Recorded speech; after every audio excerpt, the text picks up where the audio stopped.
नमस्कार, जय हिंद। मैं हूं राजेश राणा और आप देख रहे हैं नेक्स्ट टीवी। नेक्स्ट टीवी में आज हमारे साथ हैं प्रोफेसर सत्यदेव रॉय जी। सत्यदेव रॉय जी एक पूर्व ब्यूरोक्रेट हैं, सामाजिक कार्यकर्ता हैं, आध्यात्मिक गुरु हैं, समाज सेवी हैं और क्या क्या मैं बताऊं, उनकी बहुत सारी खूबियां हैं। आज वो खुद ही अपने आप और बताएंगे कि देश सेवा करने के साथ साथ अब वो किस तरह से समाज सेवा में पूरी तरह से उतर गए। देश सेवा उन्होंने की लगातार और अब वो एक ऐसा प्लान तैयार कर रहे हैं कि जो अपने लोग हैं, जो अपने गांव के लोग हैं, उन लोगों तक कैसे पहुंचा जाए। वो पहले भी यहां दिल्ली में उनसे मिलते रहे, आते रहे, उनकी तमाम समस्याओं को वो हल करते रहे, लेकिन अब उन्होंने पूरी तरह से अपने जीवन को उन लोगों के लिए समर्पित करने का प्रण लिया है। सर, बहुत बहुत स्वागत है आपका। आपका भी बहुत बहुत अभिनंदन राणा साहब, और दर्शकों का भी बहुत बहुत अभिनंदन, स्वागत, प्रणाम।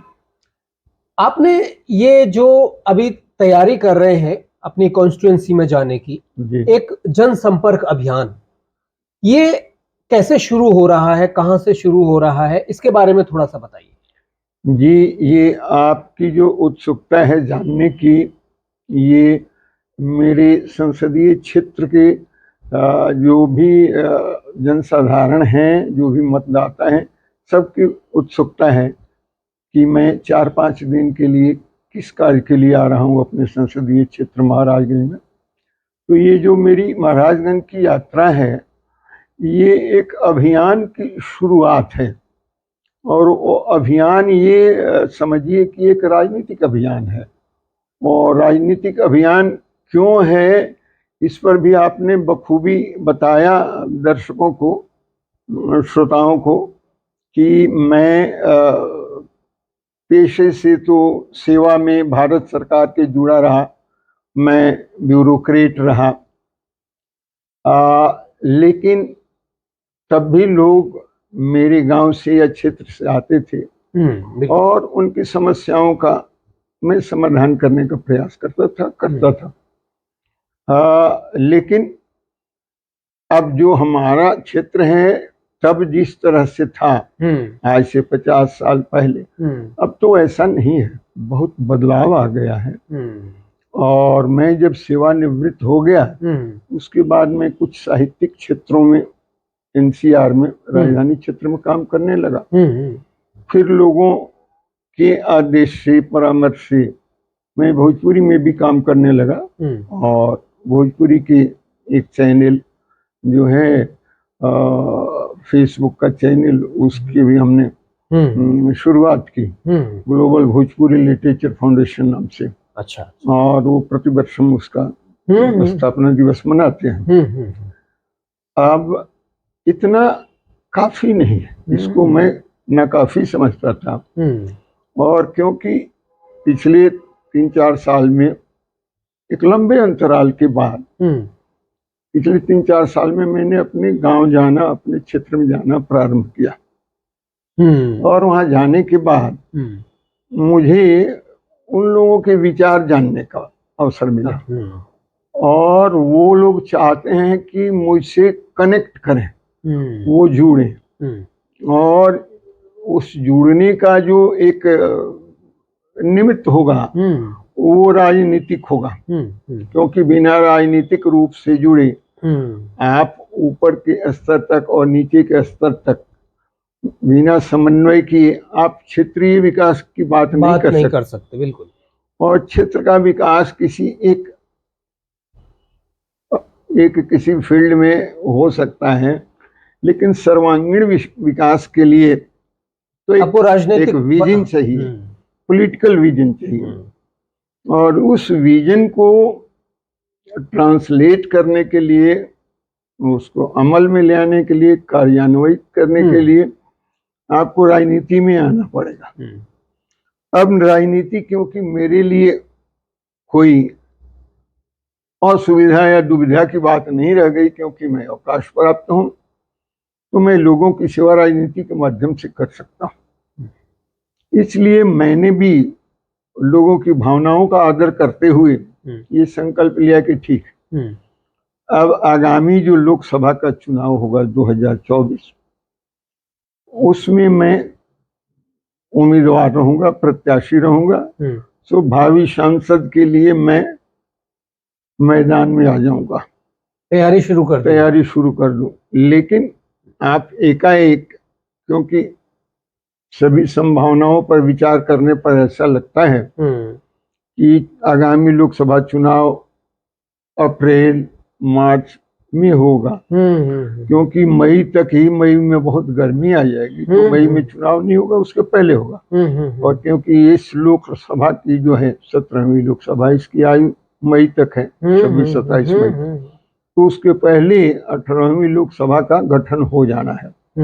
तो in all probability we can expect कि मार्च और अप्रैल में चुनाव हो जाएगा, और जिसकी घोषणा हो सकता है फरवरी में हो जाए, मार्च में हो जाए, एनी टाइम, नेक्स्ट ईयर कभी भी हो सकती है। ये सारी और तैयारियां शुरू कर दी और जैसा कि आपसे मैं या अन्य मित्रों से, पत्रकार बंधुओं से कहते रहा हूँ कि ये जो 5 राज्यों में जो विधानसभा के जो चुनाव हो रहे हैं, तो वो कल से शुरू हो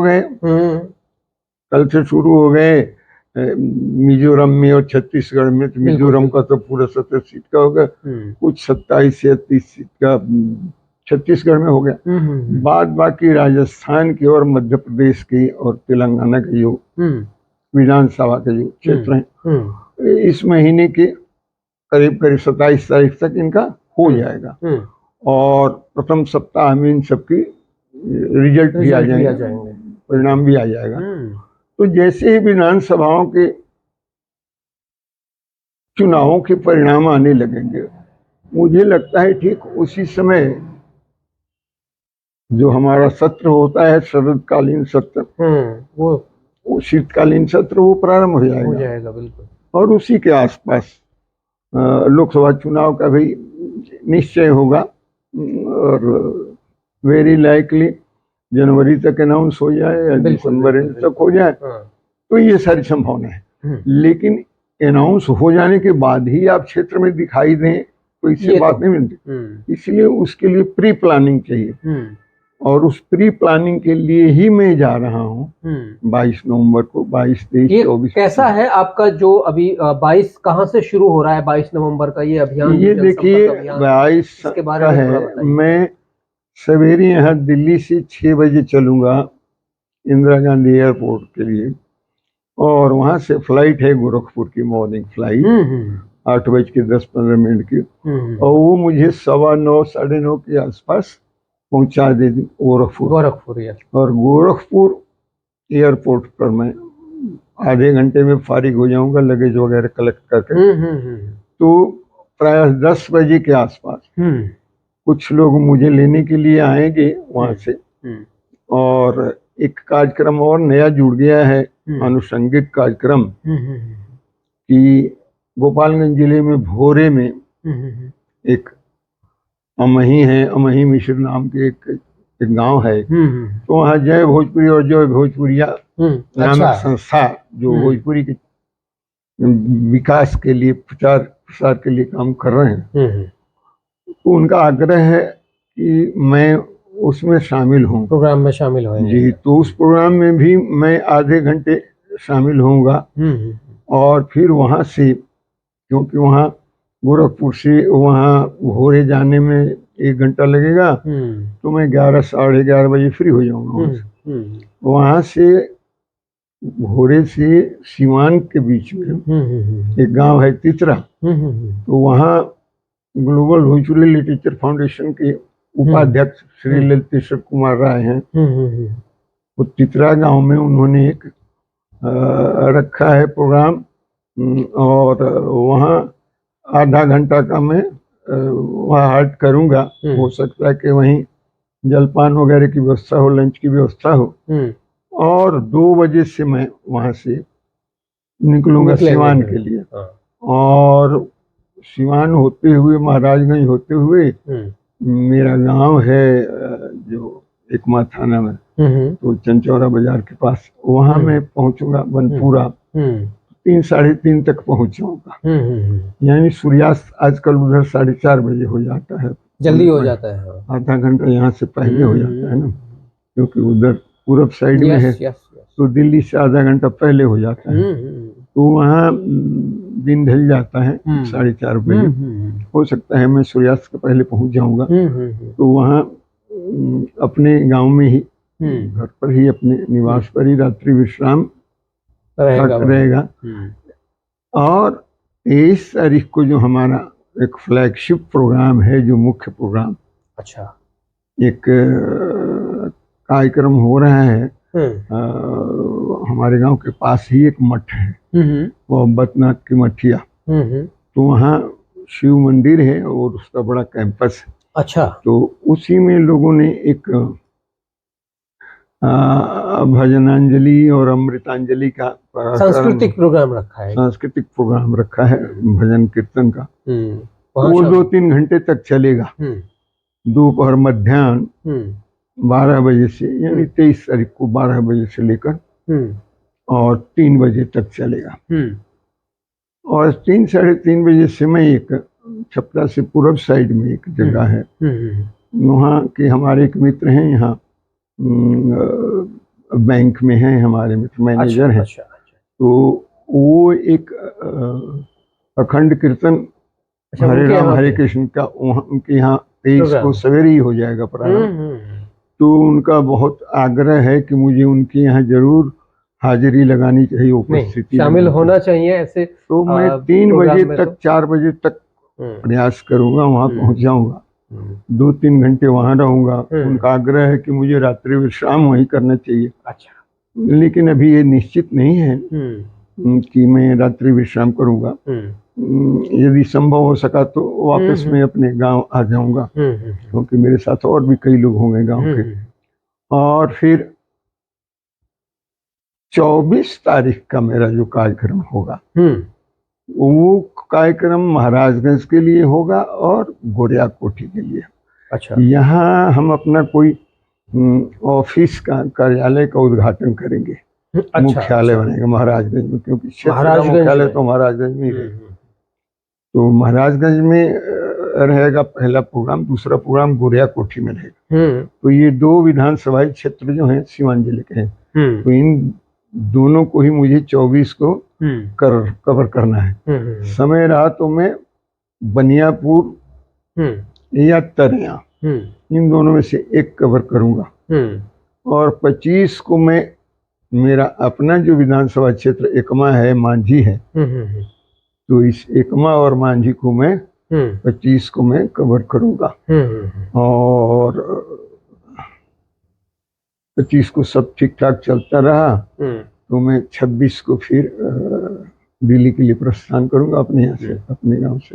तो सभी जो दर्शक हैं जी, वो जो भी उस क्षेत्र के निवासी हैं, जो भी सत्यदेव रॉय जी से वहाँ मिलने के इच्छुक हैं, उनके विचार जानने के इच्छुक हैं, अपने विचार रखने के इच्छुक हैं, वो इन प्रोग्राम में अपनी सुविधा अनुसार वहाँ पहुँच सकते हैं, मिल सकते हैं सभी। सर, एक और सवाल अभी सामने आ रहा है कि आप इतने दिन तक देश सेवा की, आप डिफेंस में रहे, ब्यूरोक्रेट रहे एक, और अभी आपने अपने जो लोग हैं वास्तव में जहां आपका जन्म हुआ, उन लोगों से जुड़ने का विचार मन में कैसे आया आपके? देखिए, राजनीति के हर कोई चाहता है कि उसके क्षेत्र का आदमी तरक्की करे, बिल्कुल बिल्कुल, और उन्नति करके सफलता के शिखर तक जाए। और इस बात पर उस क्षेत्र के लोगों को नाज होता है, गर्व होता है कि ये हमारे हैं, हमारे हैं। मैं उनको विश्वास दिलाने जा रहा हूँ कि मैं ऑल थ्रू माई सर्विस, मैं आपसे अलग नहीं था। मैं तो आपकी ही मिट्टी का हूँ, यहीं से पैदा होकर तो मैं निकला हूँ, जो भी बड़ा, और मैं आपसे दूर नहीं रहा। और ये आपको मैं विश्वास दिलाता हूँ कि हमने कभी कोई ऐसा नहीं काम किया जिससे मेरे चलते हमारे क्षेत्र के लोगों को कहीं कुछ नीचा दिखना पड़े, ऐसा मैंने नहीं किया है। I have never compromised on my principles, my ethics, my morality. So it is beyond doubt. मैं लोगों को ये भी बताऊंगा कि आप आदेश करिए तो मैं आपका प्रतिनिधित्व करूंगा। आपने जैसा कहा, मेरा व्यक्तित्व थोड़ा कई जटिलताओं से भरा हुआ है। मैं भारत सरकार में मेरा दायित्व रहा है, अफसरशाही में, फिर मैं अध्यात्म से जुड़ा रहा हूँ और फिर मैं समाज से भी जुड़ा रहा हूँ, साहित्य से जुड़ा रहा हूँ, कई संस्थाओं से जुड़ा रहा हूँ राजधानी की। तो wearing so many heads at a time it is not an easy job. एक साथ इतनी सारी चीज को हैंडल करना कोई आसान काम नहीं है, कठिन है, हाँ, लेकिन संभव है। और मैं ये दिखाऊंगा अपने क्षेत्र के लोगों को कि राजनीति केवल ठगी, चोरी, गुंडागर्दी का ही काम नहीं है। अध्यात्म के लोग यदि राजनीति के में पेशा में भी आएंगे, क्षेत्र में आएंगे, तो उसी तरह से काम करेंगे, बिल्कुल अनकम्प्रोमाइजिंग करैक्टर के साथ। आपने बड़ा समझौता नहीं। बड़ा अच्छा सवाल उठाया। बिहार की राजनीति में ये कहा जाता है कि वहाँ एक तरह की जो राजनीति है वो कहा जाता है कि एक गुंडों वाली राजनीति भी शब्द दिया जाता है, माफिया वाली राजनीति भी शब्द दिया जाता है। आप जैसे एक ऐसे व्यक्ति जो स्पिरिचुअल से भी जुड़े हुए रहे, समाज से भी, देश सेवा की बेदाग आदमी जिसने कभी अपने आदर्शों से समझौता नहीं किया, वो क्या वहां जाकर उस राजनीति में कोई अमूलचूल परिवर्तन ला सकता है? जी, आपने बहुत सुंदर प्रश्न किया। ये केवल मेरे संसदीय क्षेत्र की समस्या नहीं है जो आप बता रहे हैं, और ना ही केवल बिहार की है, ये तो वर्ल्ड ओवर है। गुंडा और माफिया राज कर रहा है पूरे विश्व में। बिल्कुल बिल्कुल। हमारे यहाँ कहीं ज्यादा प्रोनाउंस्ड है, हमारे यहाँ कहीं ज्यादा एक्सेंचुएटेड है। बिहार और पूर्वी उत्तर प्रदेश का जो वहाँ के क्षेत्र है, वहाँ की जो भाषा है, संस्कृति है, वो सब एक ही तरह से है, तो काम करने का तरीका भी है, राजनीति मिलती जुलती है। मैं ये बताने जा रहा हूँ कि look, here is a man of principle, here is a man of morality, here is a spiritual person who can show the way how we can fight goondaism, how we can fight nepotism, how we can fight goondaism, nepotism को हम कैसे हरा सकते हैं, how we can fight and defeat the evil forces of the society. And this is the sole motive of my contesting this election, forthcoming election, Lok Sabha 2024. I will show it to the people. I will display to the people. Here is a might of gundas, here is a might of thugs, cheats, swindlers. And we have to fight against them. Not only fight, we have to defeat them, and I will show how to defeat. आप जो कह रहे हैं, ये वहाँ के जो तमाम गुंडा और माफिया तत्व हैं, वो तो पूरी तरह से आपके दुश्मन बन जाएंगे। जी हाँ, बिल्कुल है, ऐसा क्यों नहीं है, ऐसा होता है। और लेकिन मैं उससे भयभीत होकर घर पर नहीं बैठूंगा, मेरा तो काम ही है। अब जैसे हम रक्षा मंत्रालय में रहे हैं, तो सारे हमारे जितने जो दुश्मन हैं सीमा पर, तो सब लूचे लफंगे गुंडे ही हैं, चाहे वो पाकिस्तान हो, चाहे वो चाइना हो, चाहे अन्य कोई भी देश हो। वो हमारे मित्र तो नहीं है, हमारे सहयोगी तो नहीं है, वो तो हमारे अच्छे कामों में अड़ंगा लगाने वाले, और वो तो हर बार चाहते हैं कि हम ही सुपीरियर रहें, श्रेष्ठ रहें। लेकिन उनकी श्रेष्ठता और सुपीरियोरिटी के नशा को हम लोग उतारेंगे अपने संगठन से। संगठन में वो शक्ति है, जैसे हमारी आर्मी इतनी संगठित है कि किसी की हिम्मत नहीं है कि आंख उठा के दे, उसी तरह से हम अपने भले लोगों की, पढ़े लिखे लोगों की, गरीब जनता की, किसानों का एक ऐसा संगठन कामगारों का एक ऐसा संगठन खड़ा करेंगे कि ये गुंडे और लफंगे उनसे घबराएंगे। और जिस दिन से मैं पहुंचूंगा, घबराहट तो विरोधियों के खेमे में घबराहट तो होगी। बिल्कुल बिल्कुल। एक जो आदमी आ रहे हैं जिनके साथ आप को खड़ा होने में तो मुश्किल होगा। बिल्कुल बिल्कुल, वो तो इतना आसान नहीं, क्योंकि एक ऐसा व्यक्ति जिसने कभी अपने आदर्शों से समझौता नहीं किया हो, हमेशा देश जिसने सर्वोपरि रखा हो, वो कैसे समझौता करेगा उनसे? तो वो तत्व जो है वो भयभीत होंगे। अब जो तमाम देशवासी हैं, अगर वाकई राजनीति में ऐसे लोग आए और ऐसे लोगों से प्रभावित होकर युवा आगे बढ़े, युवाओं को आदर्श ऐसे व्यक्तियों को मानना पड़ेगा, तभी आप समाज को, राजनीति को, देश को बदल पाएंगे। और बहुत जरूरी है। तो सर, आप अब ये है कि वहां जो आपका जो कॉन्स्टिट्यूएंसी है, संसदीय क्षेत्र है, वो ऐसी क्या और समस्याएं रही हैं जिन पे आपका फोकस रहेगा? देखिए, एक मायने में समझिए तो मेरा जो संसदीय क्षेत्र है वो शहरी क्षेत्र नहीं है। अच्छा। छोटे छोटे कुछ कस्बे हैं, बाद बाकी सब ग्रामीण रूरल एरिया है पूरे। हाँ। और उन ग्रामीण क्षेत्रों में मुख्य व्यवसाय के नाम पर खेती है, गृहस्थी है। कुछ छोटी छोटी इकाइयां हैं उद्योग धंधे की, वो मृत प्राय हैं। अच्छा। और वो डिफंक्ट पड़ी हुई हैं।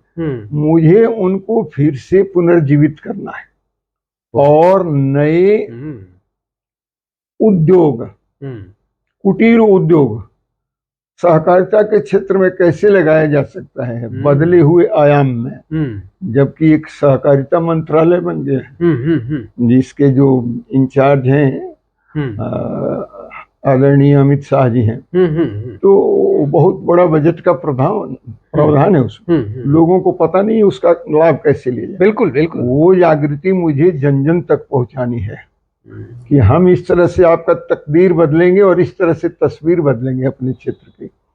और मुझे विश्वास है कि लोग हमारी बात को समझेंगे, क्योंकि मुझे उनके साथ कम्युनिकेट करना, संवाद करना मुश्किल नहीं है और कोई मुझे असुविधा नहीं होगी, क्योंकि मैं तो उसी मिट्टी का हूँ। तो वहाँ की जो भाषा है उसी भाषा में मैं उनसे बतिया सकता हूँ और जैसे वो समझेंगे मैं उनको समझा सकता हूँ। तो मेरे लिए ये एक प्लस पॉइंट है, एक सुविधा है अपनी कि मैं वहीं की मिट्टी का हूँ, उसी तरह से जुड़े हुए हैं, उसी मिट्टी से बात करूँ। ये बड़ी आपने एक अच्छी बात कही, क्योंकि ऐसा माना जाता है देश में एक ऐसी इमेज है कि बिहार के जो कामगार हैं वहाँ रोजगार नहीं है। एक ऐसी इमेज बनी हुई है, आप तो खुद देखते हैं और सब, क्योंकि दिल्ली में रहकर आपने सारी चीजें देखी हैं और सब कुछ पता है। तो ये जो बेरोजगारी की समस्या, उद्योग धंधे ना होने की वजह से आगे बिहार में भी इसको और पूरे बिहार में आगे बढ़ाने का प्लान है आपका? देखिए, एक क्षेत्र में यदि विकास होता है तो उसको मॉडल मान के देखा देखी उसका अनुकरण करके अन्य क्षेत्रों में भी विकास होता ही है। जैसे किसी दूसरे देश में हो गया तो वहां के देख के हम अपने क्षेत्र, उसी तरह से हमारे यहाँ यदि किसी एक राज्य में या एक क्षेत्र में हो गया तो उसके देखा देखी उसका अनुकरण करके दूसरे में दूसरे भी बिल्कुल उसका इम्पैक्ट होता है और वो उसको ट्रिकल डाउन इफेक्ट भी आप उसको कह सकते हैं। बिल्कुल। तो ये पड़ेगा।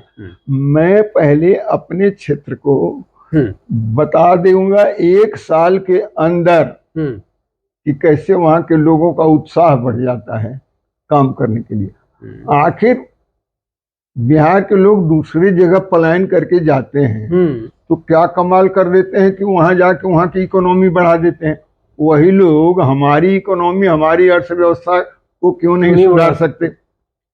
प्रश्न उसमें जाना पड़ेगा मूल में कि आजकल सब कुछ जो है स्किल पर हो गया है। तो how to develop skill, skill development जो है हमारे यहाँ ये जो काम है, जो वहाँ एग्रीकल्चरल प्रोड्यूस है, उसके लिए किस स्किल की जरूरत है वो उनको बताइए, उसमें उनको स्किल डेवलपमेंट के लिए उनकी ट्रेनिंग दीजिए, और फिर देखिए वो उत्पादन वो तो वही करेंगे करेंगे, फिर। वही। और फिर जब उत्पादन आप करने लगेंगे तो उसकी खपत कहाँ होती है, डिमांड कहाँ होता है, मार्केटिंग कैसे होती है, तो सेकेंडरी चीजें तो हो जाती हैं। बिल्कुल, पहले बिल्कुल। उत्पादन करेंगे आप, उत्पादन करेंगे फिर उसका प्रोक्योरमेंट भी होने लगेगा, उसका डिस्पोजल भी होने लगेगा, सारे एवेन्यू अपने आप सब बन जाते हैं। मेरे यहाँ एक और भी सकारात्मक बात है कि मेरे यहाँ की जो भूमि है हमारे क्षेत्र की बहुत उपजाऊ है, बहुत फर्टाइल है। हाँ, वहाँ ये नहीं कि केवल